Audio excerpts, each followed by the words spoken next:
안녕하세요. 고린도전서 5번째 강의 1장 24절부터 봅니다. 하나님의 뜻, 또 형제들아, 부르심, 이런 단어들, 은혜, 어떤 단어를 보든 간에 그것들이 전부 다 예수가 그리스도가 되는 과정에서 생긴 그런 단어들로 우리는 보고 있는 거죠. 그리고 그런 단어들이 이미 아브라함 시대에 있었고, 또 야곱과 에서의 이야기 속에 들어있다는 것을 확인해 봤습니다. 이제 오늘도 마찬가지죠.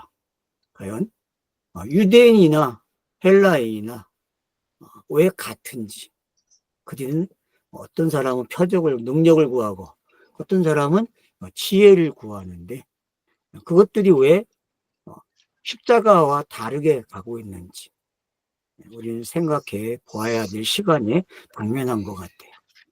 마치 오늘날 사람들이 말하는 과학, 또 많은 사람들이 문학을 통해서 이야기하고 있고, 그래서 이제 모든 게 끝에 온 것처럼 설명이 되고 있는 시대에 살고 있습니다.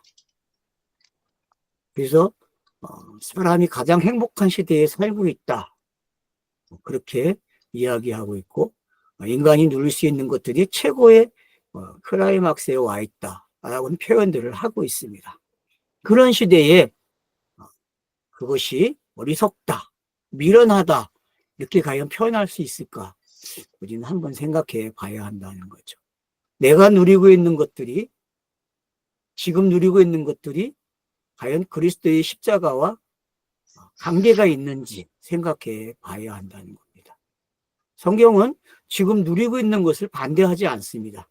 행복하게 살든 인간들이 노력해서 사는 것에 대해서 전혀 하치하지 않습니다. 단지 자기들이 살아가는 그 내용들, 그것들이 성경과 같은 내용이고, 같은 내용이니까 결국은 예수가 그리스도가 되는 내용이 되어야 한다는 그런 가르침이 지금 설파되고 있는 거죠, 본문 속에. 근데 그것이 이제 정당화될 수 있어야 되고, 그게 기독교의 중심이 되어야 되는데, 여태껏 우리는 윤리, 기독교 윤리를 강조해 왔죠. 그래서 그러다 보니까 인간이 변화해야 되고, 인간이 새롭게 살아가는 방법을 찾아내야 된다고 역사를 펴왔죠. 근데 그걸 성공했느냐? 그건 각자가 대답을 할 수 있겠죠. 큐티를 하고 계시는 분들이나 또 자기의 경건을 하고 계시는 분들, 그리고 또 경건 생활을 하면서 존경을 받고 있는 분들, 과연 본인들은 알아요. 실패했는지 성공했는지. 과연 얼마만큼 그게 덕망이 됐고 덕이 됐고 또 그게 얼마큼 다른 사람에게 영향을 미쳤는지 본인들은 알 수 있어요. 분명히 영향을 줄 수 있었고 의미 있는 삶을 살았겠죠. 그러나 오늘 본문을 봤을 때에 십자가를 모른다면 아무 의미가 없다는 거죠. 이것은 그냥 누구나 할 수 있는, 노력하면 되는 이야기죠. 근데 기독교 윤리는 특수하게 이야기해요. 아가페를 알기 때문에 된다는 거예요. 아가페를 과연 우리가 할 수 있을까요? 저는 반문하고 싶어요. 고린도전서 13장에서 이제 아가페를 이야기해요. 그것도 방언과 예언을 이야기하는 중간에 들어있어요. 재밌지 않아요, 여러분? 아가페 이야기가. 그럼 왜 그게 중간에 있을까? 그럼 아가페가 뭐냐? 또 그 12장과 14장을 넘어서면 부활 이야기가 나와요. 우린 그냥 부활로 읽잖아요, 그죠? 과연 그게 부활로만 읽을 수 있을까? 뭐 육체의 부활을 말한다고 이야기. 그 육체의 부활이 도대체 뭐지? 그러니까 우리가 지금 생각하고 배워왔던 모든 것들을, 그 습관을 좀 잊어버리고 버려놓고 좀 내려놓고 새롭게 한번 하자는 거, 제가 제시하고자 하는 거는요.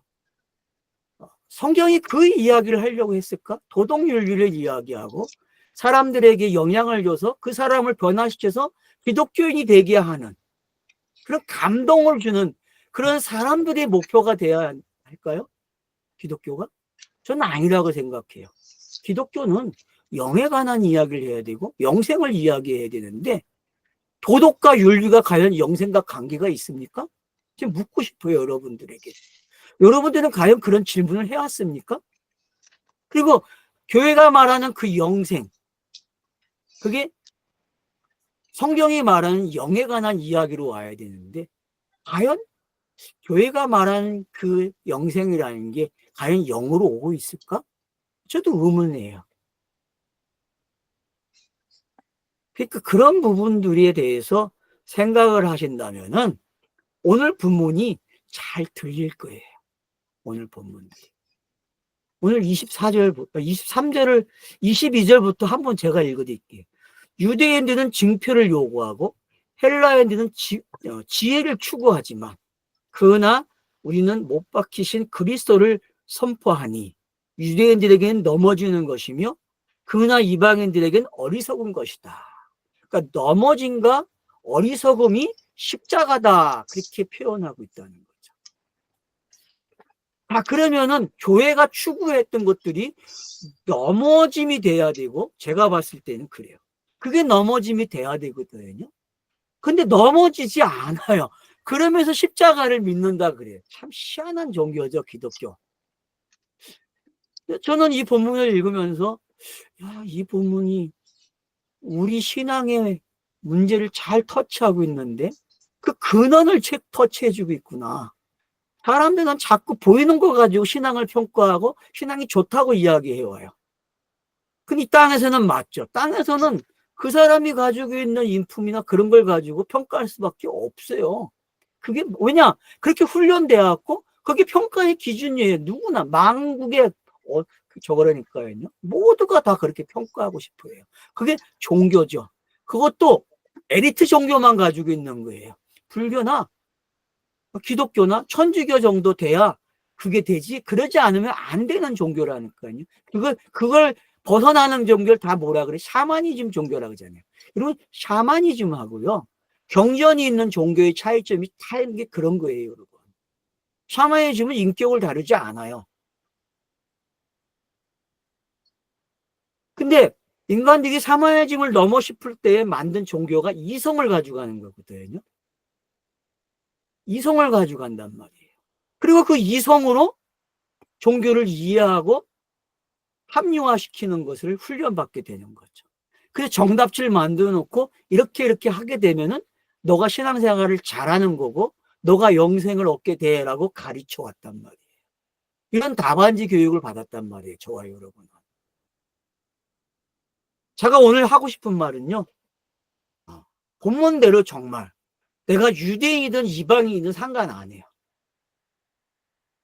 한 번쯤 충격을 좀 받길 원한다는 거예요. 충격을. 그 23절 보세요. 그러나 우리는 십자가에 못 박히신 그리스도를 선포한다 그래요. 유대인에게는 넘어지는 거고 이방인에게는 어리석은 거다.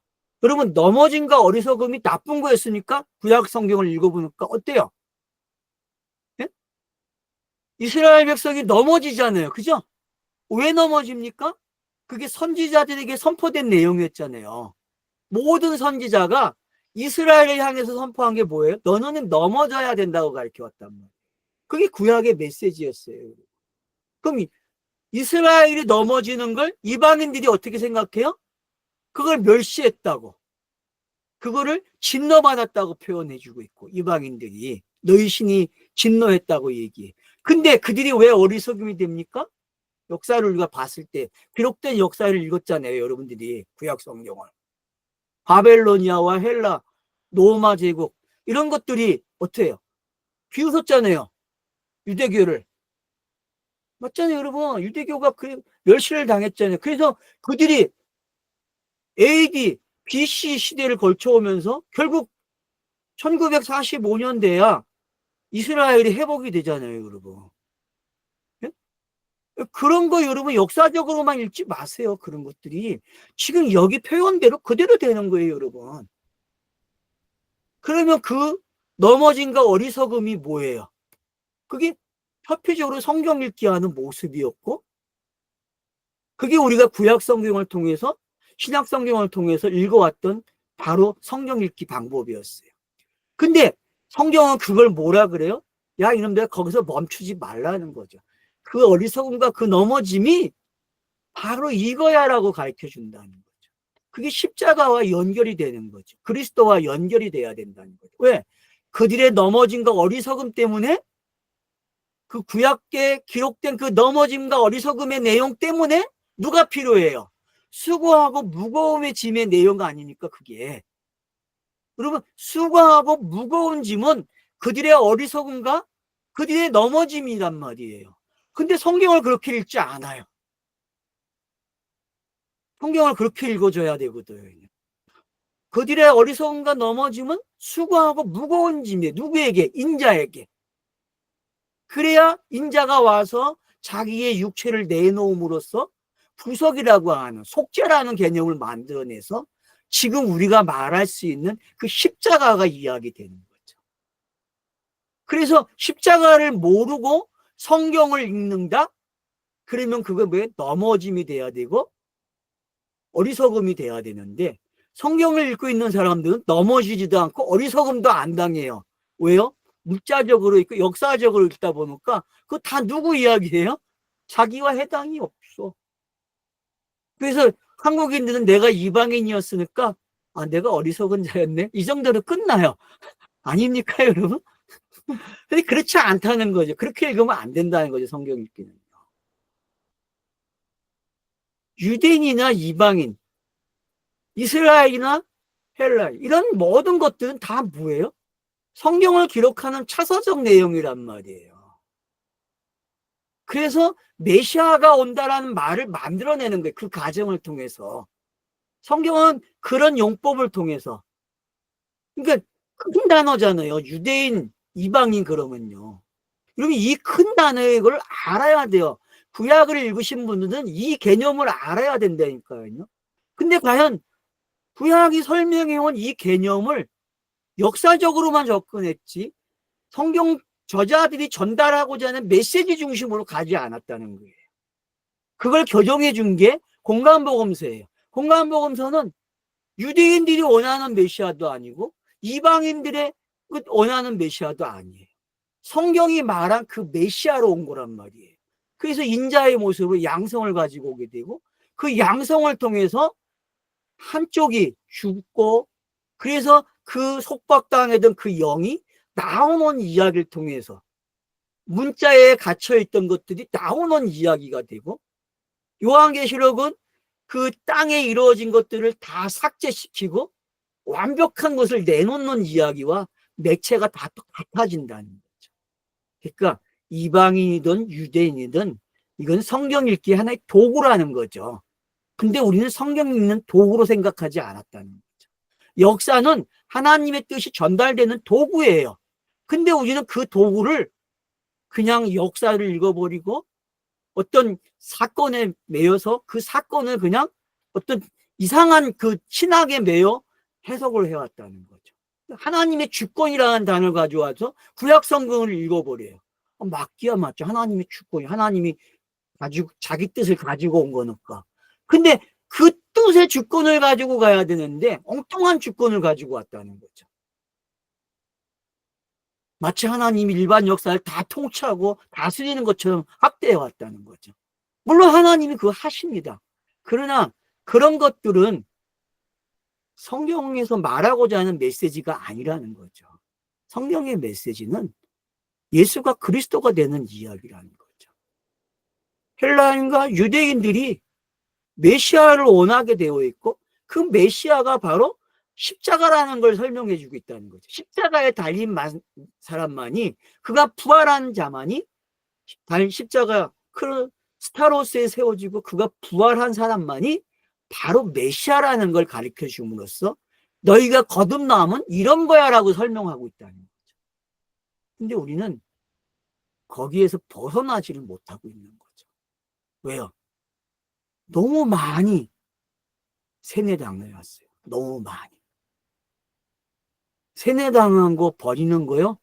그 거듭나야만 되는 거예요. 다시 태어나야만 시작할 수 있는 거죠.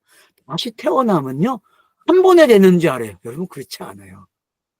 다시 태어나가지고 살아가는 인생이요, 꼭 어린아이로부터 시작해서 성인이 되기까지가 또 걸쳐져요.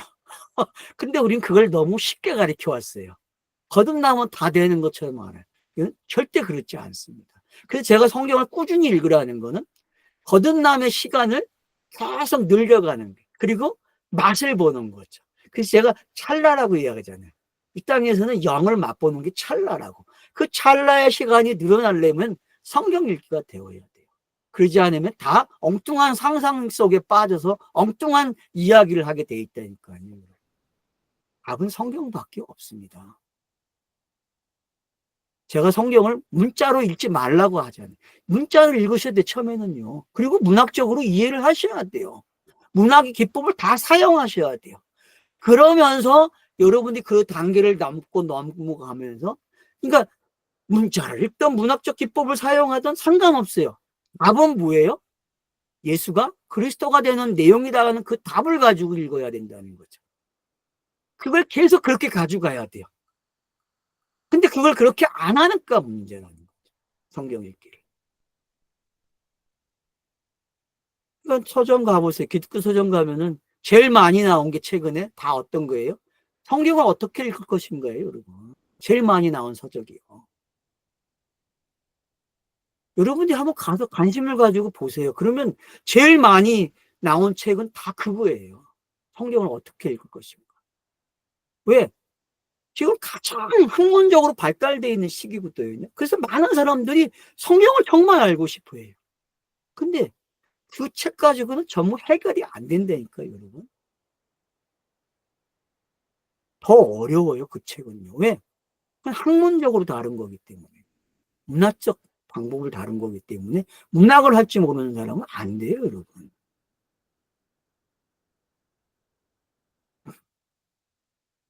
그래서 24절 보세요. 그러나 부르심을 받은 자들이 유대인이나 헬라에게나 그리스도는 하나님의 능력이요 하나님의 지혜라 그래요. 자, 그러면 23절, 22절을 우리가 읽은 이유를 알게 되는 거죠. 자, 그들이 표적을 구하고 뭐 표적이라는 단어를 능력으로 바꿔놨어요. 자, 지혜를 구한다. 근데 결국은 어리석어졌다는 거죠. 왜? 뭘 모르기 때문에. 자기들이 추구한 그 진짜 진실의 내용은 뭐라는 거예요? 능력과 표적은 누구의 이야기예요? 성경에서. 예수가 그리스도가 된 이야기밖에 없다니까요. 그게 십자가 사건 스타로스밖에 없다니까요, 여러분.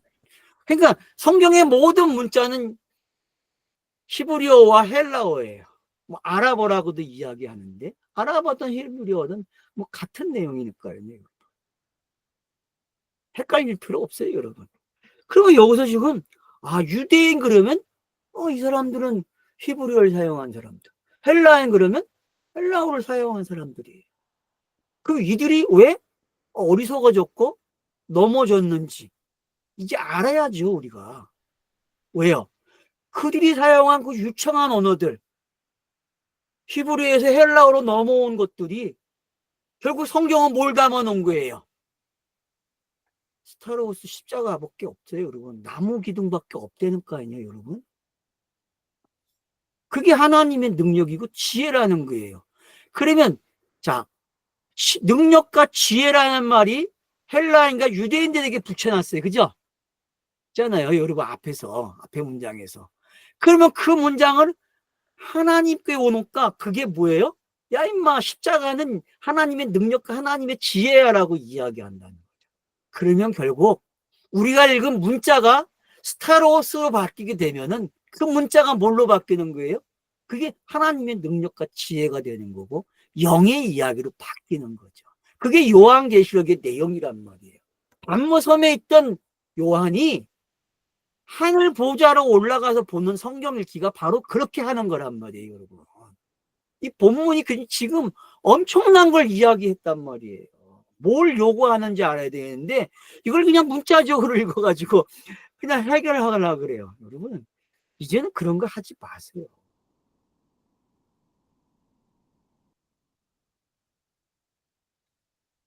그리스도는 하나님의 능력이 하나님의 지혜다. 맞잖아요. 하나님의 뜻이 정확해졌죠. 그죠?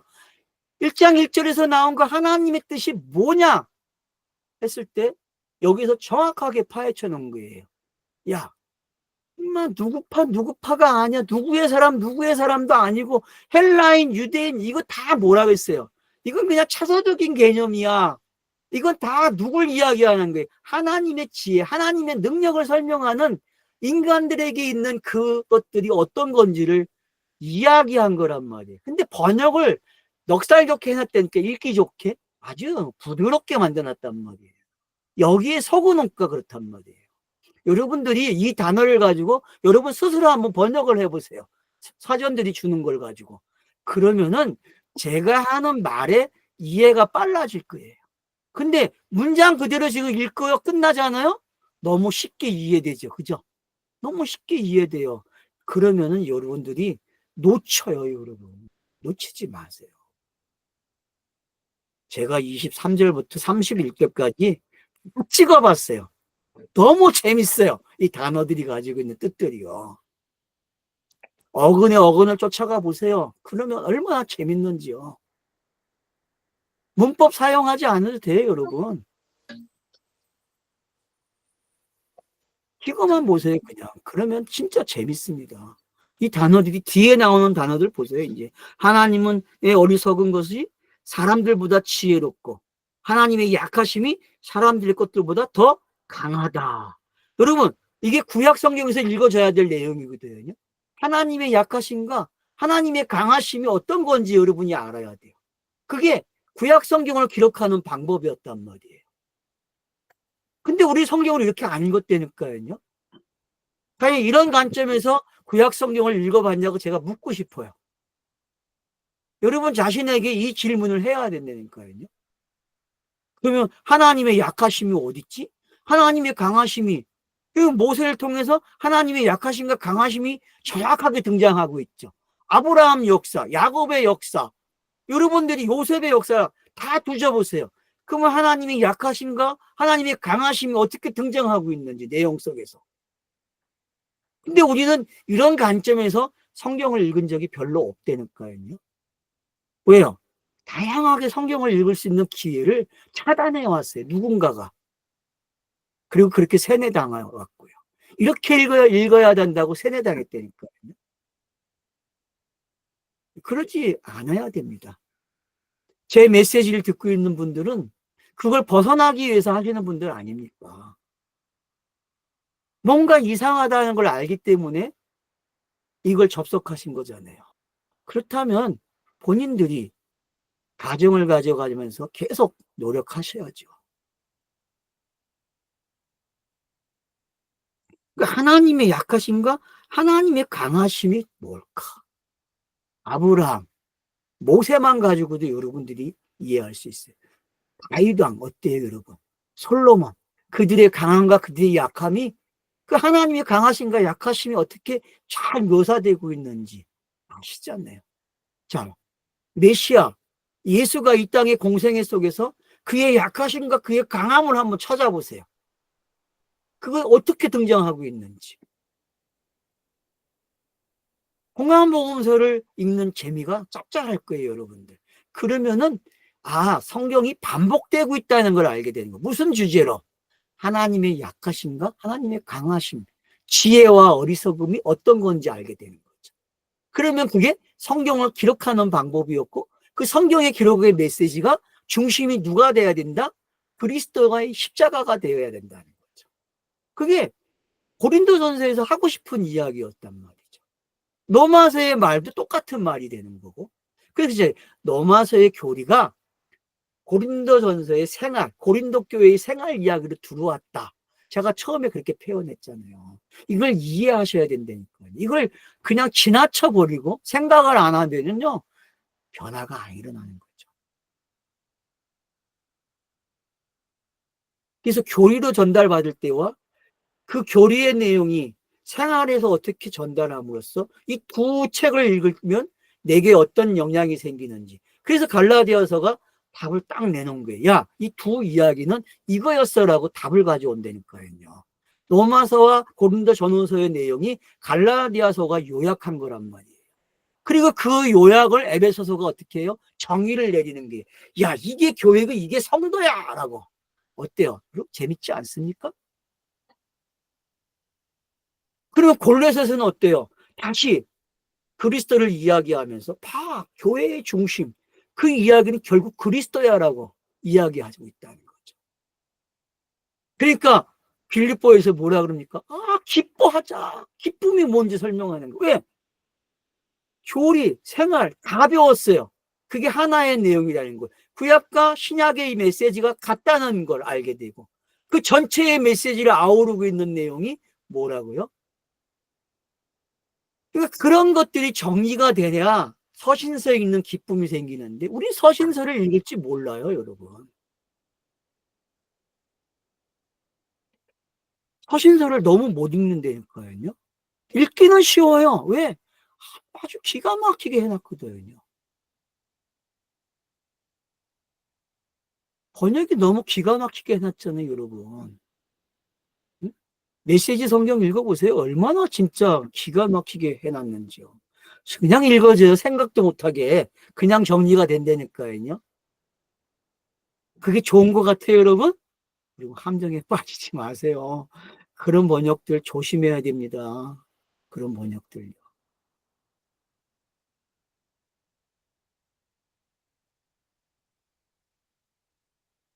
그래서 이제 26절에서요. 사도 바울이, 야, 너 좀 보라 그래요. 너 좀 보라. 하나님이 너네들을 어떻게 부르셨는지. 그러면 이게 고린도 교회의 이야기입니까? 형제들아 그래요. 형제들아. 형제들아. 자, 어디서 나왔습니까? 형제들아가? 네? 10절에서 나왔죠. 형제들아. 형제들아. 여기는 이는 형제들아 그래요. 이는 형제들아. 우리 번역성에는 아마 이게 없을 거예요. 20. 그냥 형제들아 가죠. 형제들아. 너희 부르심을 살펴보아라. 자, 그러면 이제 적용 메시지죠. 그죠? 헬라인과 유대인의 이야기를 가지고 와가지고, 야, 지금 너네들에게 이 메시지가 어떻게 적용되는가 봐. 유대인과 헬라인의 이야기 속에, 그럼 너는 헬라인만 관계되겠다? 너는 헬라 지역이니까? 그렇게 또 성경 읽는 분들이 있을 거예요, 분명히. 맞죠? 물자적으로 공부하신 분들, 교회 공부하신 분들은, 이게 헬라에 있는 고린도 교회니까, 충분히 그렇게 읽어지잖아요, 여러분. 근데 지금 그렇게 읽으면 넌센스죠. 그렇게 읽으면 안 되죠. 이건 지금 성경의 어떤 차사적인 이야기예요. 제가 다 찾아봤어요, 단어를. 다 차사적인 이야기들이에요. 그러니까 어리석음이 뭔지, 약한 게 뭔지, 그런 메시지가 어떻게 여기서 또 부드럽게 표현되고 자기 이해에 합리화를 주는지를 깨달아야 된다는 거죠. 아마 이 메시지 읽는 사람들은 감동 많이 받았을 거예요. 왜? 현실이 그랬으니까. 여기서 내가 부르심을 받았으니까 얼마나 기뻤어요. 저도 그런 사람 중에 한 사람이었다니까, 과거에. 근데 과연 그런 메시지일까요? 표피적으로는 분명히 그렇게 읽어져요. 근데 제가 단어를 찾아보고 계속 생각해온 방식. 이건 예수 그리스도의 내용인데, 그러면 거기다가 맞춰놓고 읽어보자는 거예요. 이게 예수 그리스도의 내용인지. 그러면 헬라인 유대인도 답이 보이는 거죠. 하나님의 약하심과 강하심이 뭔지 답이 보인다는 거예요, 여러분. 이게 설명하는 거에 가장 이해하기 쉬운 방법. 나에게 오면 빠르다니까요, 나에게. 형제들에게 들어오면요, 되게 쉽게 이해가 되기 시작해. 공감이 형성되기 때문에. 설득당한단 말이에요. 자, 한번 설득을 당해보세요. 너희의 부르심을 살펴보아라. 육체를 따라 지혜로운 자들이 많지 않으며, 능력 있는 자들이 많지 않으며, 배경 좋은 자들도 많지 않도다. 많지 않다. 많지 않다. 많지 않다라는 걸 계속 강조하고 있다는 거죠. 그러면 단어 한 번만 찾으면 돼. 많지 않은 게 뭐지? 이거 찾아보면 돼요. 그러면은 여러분들이 그 단어가 가지고 주는 것들을 찾아가서 보게 되고, 그러면서 앞에 붙은 문장들을 보게 되니까, 이거 다 어디서 써먹은 거예요, 지금? 구에서 써먹은 단어들이에요, 여러분, 그냥. 이미 하나님이 사도 바울이 언급해 놨어요, 다. 근데 그걸 이제 문벌이니 뭐니 해가면서, 야, 니네 다 이거 없잖아! 이야기하는 거죠. 그러면은 지금 헬라인과 유대인에 속한 것이 어떤 건지 이해가 되죠. 이 구절을 읽으니까, 아, 헬라인과 유대인이라는 말을 가지고 지금 여기에다가, 야, 너가 이랬어라고 설명을 해준단 말이에요. 너도 이랬어라고. 자, 성경에 기록된 표현들, 문자가 가지고 있는 힘, 그런 것들을 지금 성경이 뭐라 그래요? 이렇게 표현하고 있는 게 뭐라고요? 지혜로운 자가 많지 않다, 육체를 따라서. 능력 있는 자가 많지 않니. 배경이 좋은 자. 이거 다 성경에 나오는 인물들 아닙니까? 아니에요, 여러분? 이 먼저 그렇게 생각하란 말이에요. 형제들이라 그러면은 너무 쉽게 빨리 나에게 오지 말란 말이에요. 아, 이거는 다 누구냐? 형제들은요, 성경에 기록되어 있는 인물들이에요. 특별히 히브리서 11장에 나오는 믿음의 인물들 있잖아요. 예? 여러분, 히브리 11장에 나오는 믿음의 인물들, 영웅들, 그 사람들을 가리켜서 이렇게 표현하고 있는 거예요. 이 방법대로 히브리서 11장이 기록되어 있죠. 안 그래요, 여러분? 좀 설득되십니까? 제가 이 말하고자 하는 내용에 이게 이해가 되셔야, 아, 지금 제가 성경 읽기를 어떻게 하자고 하는지를 여러분들이 캐치할 수 있단 말이에요.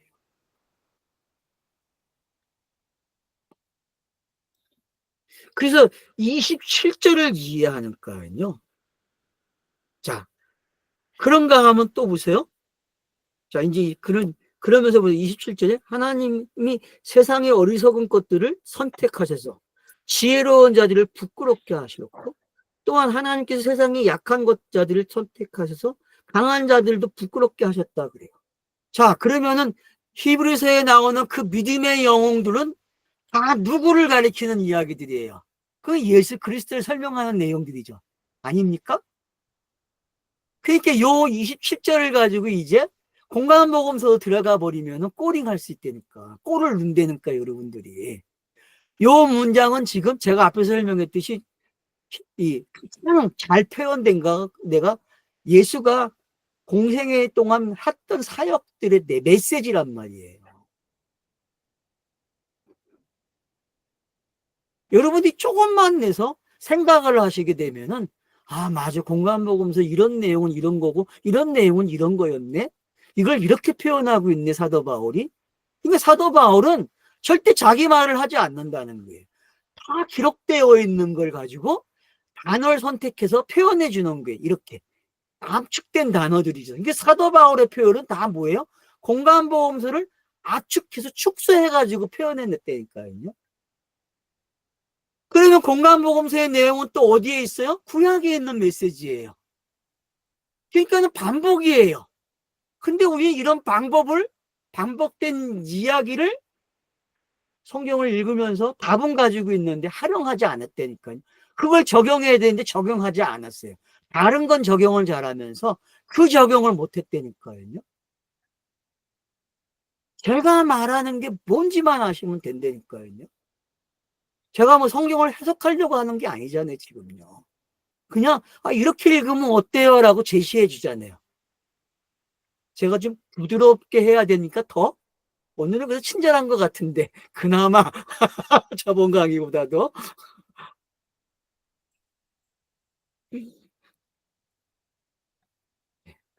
강한 자들이 부끄럽게 됐다? 맞잖아요. 그 장로들이요, 빌라도 법정에서 부끄러움을 당합니까? 안 당합니까? 빌라도가 의도적으로 손실 씻으면서, 야, 이 죄값 다 니네들이 가지고 가야 된다 말 해야 안 해요? 예? 하잖아요, 여러분. 그게 강한 자가 부끄럽게 되는 내용 아닙니까?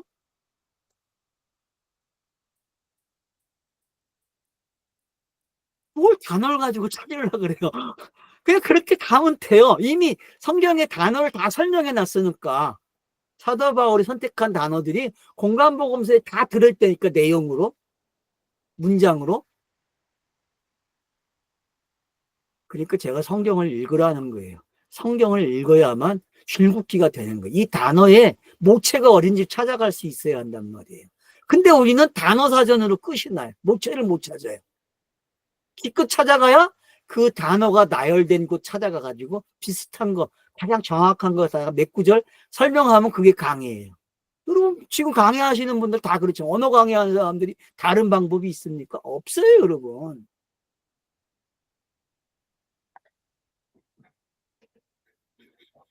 한지 성경 찾아가서 딱 보면 다 나와 있어요, 그게. 그렇게 하지 마세요. 그거 필요한 방법이에요. 어느 시기까지는요. 그러나 그 시기를 벗어나야죠. 넘어가야죠. 차서를 넘어가야 되는데 못 넘어간단 말이에요. 또한 하나님께서 세상의 낮은 자들과 멸시받는 자들과 없는 자들을 선택하셨어요. 있는 자들 힘이 없게 하셨다. 어때요? 자, 성경에 나오는 인물들이 다 그랬죠. 그죠? 히브리 11장에 나오는 사람들이 다 이렇게 됐어요. 히브리 11장은요, 어떻게 보면 사도 바울의 표현들을 가장 정확하게 또 재설명해주는 장치가 되어 있다는 거죠.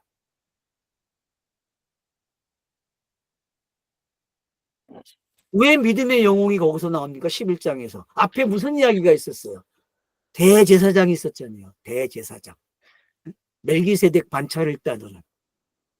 그 이야기와 믿음의 영웅들은 같다는 거예요, 여러분. 근데 성경을 그렇게 읽어봤습니까? 그렇게 안 읽었단 말이에요, 여러분.